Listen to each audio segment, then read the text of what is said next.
तो दोस्तों आज हम जिस लॉ को खोलकर समझने वाले हैं वो सीधा 48 लॉज ऑफ पावर से लिया गया है। यह है second law of 48 laws of power. और इस लॉ का जो मुकम्मल टाइटल है ना, वो सुनने में थोड़ा अजीब लगता है। Never put too much trust in friends, learn how to use enemies. यानी अपने दोस्तों पर कभी हद से ज्यादा एतबार ना करें और इसके बजाय अपने दुश्मनों को इस्तेमाल करना सीखें।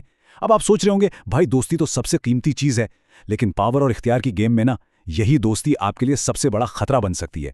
आज हम इस सोर्स मटेरियल को डीपली एक्सप्लेन करेंगे, इसकी कमाल की हिस्टोरिकल एग्जाम्पल्स देखेंगे और सबसे जरूरी बात यह समझेंगे कि पाकिस्तान में हमारे अपने ऑफिसेज और दैनिक मामलात में इसे कहां और कैसे यूज करना है। इस बात की गहराई को समझने के लिए मशहूर फलसफा वॉल्टेयर के इस कोट को देखें।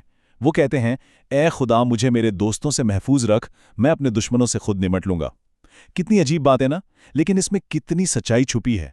देखें, दुश्मन के इरादे और उसकी दुश्मनी बिल्कुल क्लियर होती है। आपको पता होता है कि सामने वाले से क्या एक्सपेक्ट करना है।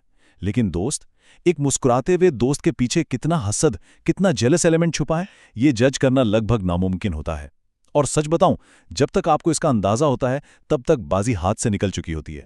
तो चलिए आगे बढ़ते हैं और देखते हैं दोस्ती का धोखा और माइकल थॉर्ड की एक इंतहाई दर्दनाक कहानी से इस कंसेप्ट को समझते हैं।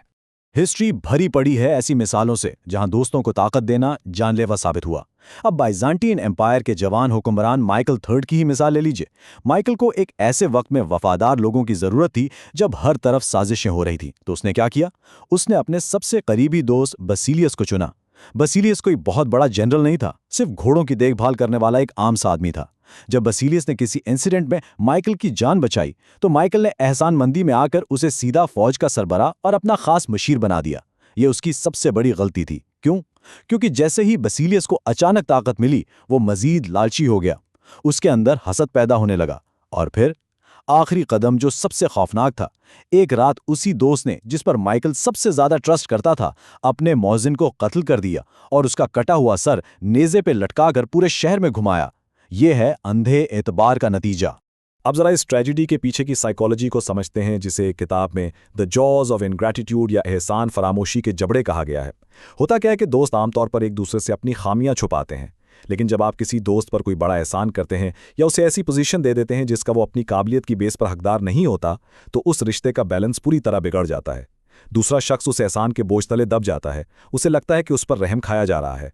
और पता है, ये एहसास आहिस्ता आहिस्ता किस चीज़ में बदलता है? हसद में। उन्हें लगने लगता है कि भाई ये सब तो मेरी अपनी मेहनत थी। और यही वो एहसान फरामोशी के जबड़े हैं जो अच्छे भले रिश्तों को निगल जाते हैं। दोस्तों के इन खतरात को समझने के बाद अब हम आते हैं इस कहानी के दूसरे रुख पर, दुश्मनों की इफादियत, और देखते हैं एम्परर संग की मास्टर क्लास। सोचें जरा, सदियों से चलते आ रहे खूनी इनकलाब और कत्ल के सिलसिले को आखिर कैसे तोड़ा जा सकता है? चीन की तारीख में एम्परर संग को ठीक इसी सवाल का सामना था। वहां एक रिवाज सा बन गया था कि फौज का जनरल हुक्मरान को मारता, खुद तख्त पर बैठता और फिर कोई नया जनरल आकर उसे मार देता। यानी तख्त पर बैठने का मतलब था अपने आप को ऐसे दोस्त जनरल्स में घेर लेना जो किसी भी वक्त खंजर घोंप सकते थे। तो एम्परर संग ने इस खूनी चक्कर को रोका कैसे? साल था 959 एडी। तख्त संभालते ही एम्परर सुंग ने एक बहुत मास्टर स्ट्रोक खेला। उसने अपने तमाम ताकतवर जनरल्स को एक शानदार दावत पर बुलाया। अब वो सब डरे हुए थे कि शायद आज उनका आखिरी दिन है, लेकिन सुंग ने उन्हें कत्ल करवाने के बजाय बेशुमार दौलत और जागीरें देकर आराम से रिटायर होने की ऑफर कर दी। सिर्फ एक इस कदम से उसने भसमबुरा भेड़ियों को मासूम भेड़ों में बदल दिया। फिर 971 एडी में उसने इससे भी बड़ा काम किया। जब एक निहायत खतरनाक बागी दुश्मन किंग लियू को शिकस्त हुई तो सुंग ने उसे मरवाने के बजाय माफ कर दिया।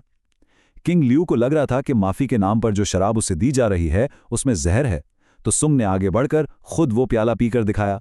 इस एक एतमाद के लेवल ने उस कट्टर दुश्मन को जिंदगी भर के लिए एक जानिसार वफादार बना दिया। और इस स्ट्रैटेजी का रिजल्ट, सुंग खानदान ने चीन पर 300 साल से ज्यादा अरसे तक आराम से राज किया। अब अगर हम इन दोनों अप्रोचेस को सामने रख के कंपेयर करें ना, तो फर्क बिल्कुल वाजे हो जाता है। दोस्तों के साथ काम करने में हमेशा एक अजीब सा जज्बाती बोझ होता है। वो आपसे फेवर्स एक्सपेक्ट करते हैं और अगर ना मिले तो उनका छुपा हुआ हसद किसी भी वक्त बाहर आ सकता है। इसके बरक्स अगर आप अपने पुराने दुश्मन या राइवल के साथ कोई डील करते हैं तो वो प्रैक्टिकली बहुत काबिले भरोसा होते हैं। क्यों? क्योंकि उन्हें आपसे किसी स्पेशल ट्रीटमेंट की उम्मीद नहीं होती। उनके पास खुद को साबित करने का एक क्लियर मकसद होता है और वो सिर्फ और सिर्फ म्यूचुअल बेनिफिट यानी बाहमी मफाद के तहत काम करते हैं। सोर्स मटेरियल में इसकी बहुत सी जबरदस्त हिस्टोरिकल मिसालें हैं। फ्रांस में टैलेरैंड ने नेपोलियन को रोकने के लिए अपने सबसे बड़े जानी दुश्मन फूचे के साथ हाथ मिला लिया, क्योंकि उन दोनों का फायदा एक ही था। और हेनरी किसिंजर को तो देख लीजिए, उसने उन्हीं लोगों को अपने हक में कर लिया जो उसे अगवा करना चाहते थे, सिर्फ उनके साथ बैठकर उन्हें चाम करने से। इसी तरह माओ से तुंग का मानना था कि दुश्मन के बगैर तो इंसान सुस्त हो जाता है। उसने जापान के हमले को एक नेगेटिव चीज नहीं बल्कि एक अपॉर्चुनिटी समझा, ताकि उसकी आर्मी प्रैक्टिकली लड़कर खुद को स्ट्रांग कर सके। तो अब सवाल ये पैदा होता है कि पाकिस्तान में इस लॉ का इतलाक कहाँ और कैसे होता है। आइए इसको अपने लोकल वर्कप्लेस और एनवायरनमेंट के हिसाब से डीकोड करते हैं। देखें, हम पाकिस्तानी जनरली बहुत जज्बाती लोग हैं। हमारी सबसे पहली और कॉमन गलती ये होती है कि अगर हम किसी पोजीशन पर हैं तो कोशिश करते हैं कि अपने किसी दोस्त को जॉब पर रख लें, लेकिन यहाँ हम कॉम्पिटेंस या काबिलियत पर दोस्ती को तरजीह दे रहे होते हैं, जो बिजनेस के लिए जहर है। अगर आप चाहते हैं कि ऑफिस में आपकी अथॉरिटी और रिस्पेक्ट बरकरार रहे तो आपको एक प्रोफेशनल डिस्टेंस रखना ही पड़ेगा। और सबसे मज़े की बात बताऊं, वो लोग जो ऑफिस में आपके कंपेटिटर्स या राइवल समझे जाते हैं, उनके साथ ऐसे प्रोजेक्ट्स पर कोलैबोरेट करें जहां आप दोनों का फायदा हो। आप खुद हैरान रह जाएंगे कि ये प्रोफेशनल राइवलरीज अक्सर दोस्ती से ज़्यादा प्रोडक्टिव और प्रॉफिटेबल साबित होती हैं, क्योंकि वहां काम बोलता है, जज्बात नहीं। आखिर में इस किताब से जुड़ी एक बहुत ज़रूरी और फाइनल सीख पर आते हैं, बुद्गुमानी या पैरानोया का खतरा। जैसे हमने शुरू में बात की थी, बेशक ये 48 लॉज ऑफ पावर में से एक निहायत इंपॉर्टेंट लॉ है, लेकिन इसका हरगिज ये मतलब नहीं कि आप इस पर अंधा भरोसा कर लें। ऐसा ना हो कि ये लॉ आपको इस हद तक बुद्गुमान कर दे कि आप अपने हर मुखलिस दोस्त और साथी को शक की निगाह से देखने लग जाएं। अगर आप हर किसी को धोखेबाज समझने लग गए ना, तो आप पावर मिलने से पहले ही बिल्कुल तन्हा रह जाएंगे।